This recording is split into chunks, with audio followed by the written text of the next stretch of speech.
This is a small video from a long video.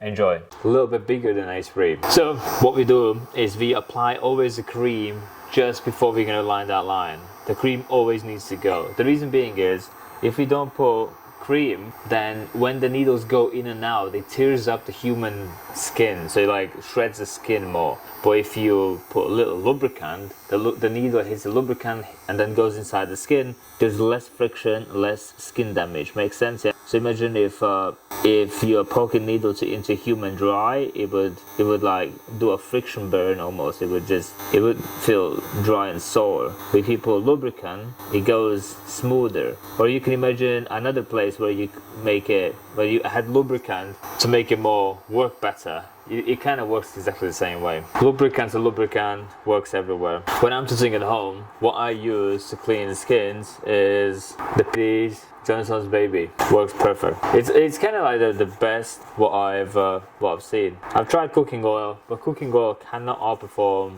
baby oil. Baby oil is just beautiful. It works perfectly. You can see like it just cleans up like nothing ever happened. So we're gonna work on this giant piece, and what I'm gonna do now is I'm just gonna outline the big lines, the big heavy lines. So whenever I'm seeing the big large scale piece, so if you just first started today, this is probably not a piece for you. It's probably, if you have some sort of knowledge how to pull some lines and then how things go, that's probably what I would suggest, because it's a lot to swallow in a really short time. But essentially, this should be a position where you work on bigger pieces, like literally it's as big as the whole, you can't see, but my fingers are here and my elbow is there, and it just about covers all. So it's a large piece, which means at this stage we split into sessions. So first session, lining; second session, shading; third session, color. What else could happen is this person could maybe just not tolerate whatever we do to him. So he could die, like not die, but he could tap out. He could go home. He mostly when people sign up for big pieces, they don't really know what they sign up for till they get really into it. And then they realize like, oh shit, it's actually like a big deal. Meaning we need to assume that this person is gonna cancel or gonna move out or gonna struggle in a really short time.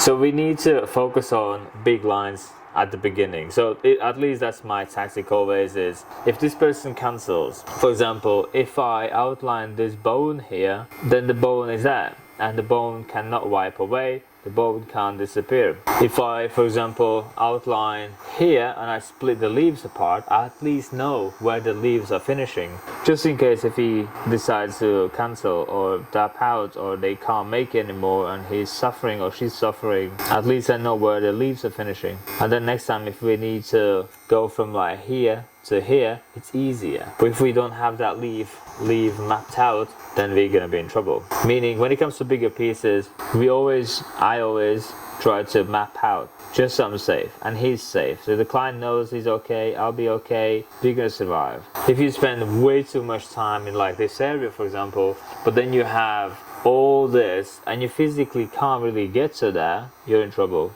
But let's say you just started doing and you still decide to watch this video because you think it's badass and it's cool, and you're probably right. Essentially what we do is, for example, when we need to continue a line, we start from the previous line, like here, like 5 millimeters in, a half centimeter, and we line that already. Then we go into the fresh, and then once we meet the new line in the other end, we still line into that for a little bit. Yeah, you still line in there. You don't just stop before the lines starts. What I like to do personally is do the outer lines bigger than the inner lines, which means this is a hole inside the leaf, which it kind of makes it the outer line because it's a hole, and then what we see through will be the background. What we try to do is keep the needle quite straight up. You don't want to be tilting sideways like this, which is like that, because then you're depositing ink that way. As in, if it's tilted towards there, it'll deposit the ink sideways, and then when it's going to heal, your line will be thicker, fatter on one side, and there will be less ink on the other side. Meaning, if you go like, I'm going to pull a line for demonstration, if you line like this, you just know that this side of the line will be just really fat and blue, and maybe on the fake skin it's not that obvious, but on a person, well, you can kind of see it actually. It's like a big chunky fat line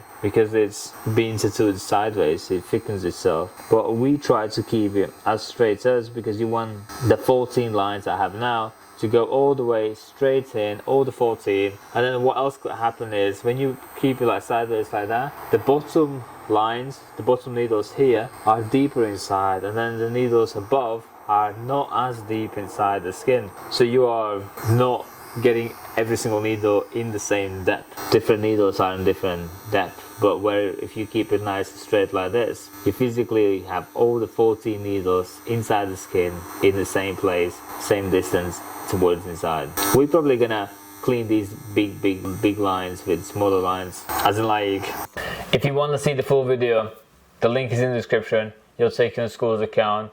There's all you need to know. We have videos about lining, shading, coloring, everything you need to know.